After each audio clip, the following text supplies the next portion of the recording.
Oh yeah, as a friendly reminder, if you ever want to move to Alaska, remember to fucking ship your guns and to fucking make plans if you plan on driving to Alaska because it's fucking hell. If you have guns, you have to either sell them or you have to ship them from a gun dealer, from an FFL, a Federal Firearms License. Usually that's a fucking gun store. And, well, I said two. Three, if you plan on driving, uh, you might want to make backup plans because if you drive, there's a chance, at least as of August of 2020, that the Canadian border might turn you away. It didn't happen to me, but they might turn you away because it's not deemed essential travel. You get what I'm saying? If you don't live in Alaska, they can turn you away. They'll probably turn you away immediately.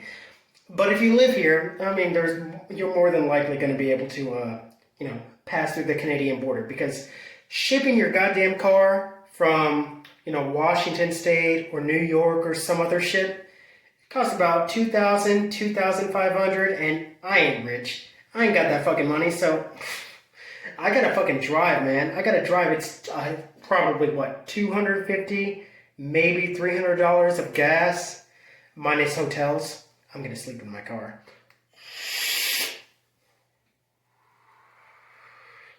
And that's a lot of fucking money.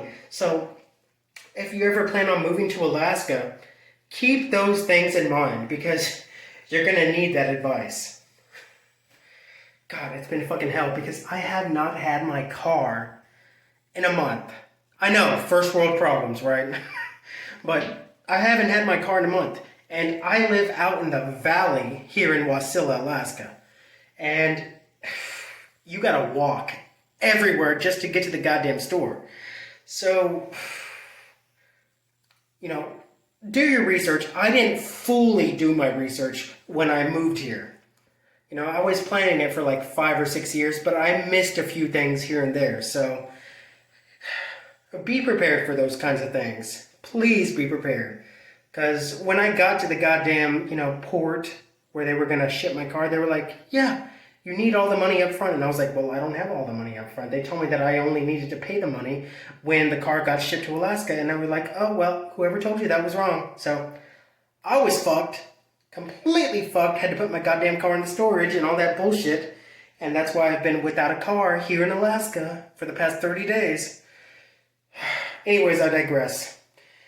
It's been a fucking headache not having a car here in Alaska. I had to go to a dealership and buy another fucking car.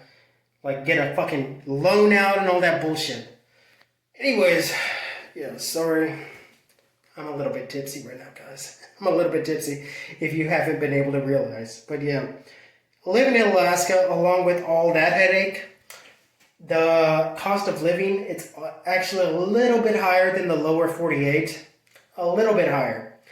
Like, to give an example, I bought some of those Little Debbie cakes that you can find at HEB in Texas. They're like $1.80 at HEB in Texas. Here, it's $3.50. What the fuck? Yeah, I know. Tripped me out, but I was kind of expecting it already because I had already looked up the whole cost of living bullshit. The only thing that hit me like a goddamn fucking bug on the windshield was the fucking car shipper motherfuckers in Tacoma, Washington. Anyways, my rant is done, and this is my advice for any future Alaskans that come to Alaska. Be prepared for all the bullshit, man. And I'm not even putting into account the weather. I'm looking forward to all that, by the way. I'm looking forward to the dark winters and the extremely cool summers. I love that. That's why I moved here. But anyways, I digress. Be prepared for all that little bullshit that you have to deal with. Because if you were stressed about moving, try moving to Alaska for a change. Braulio out. Peace.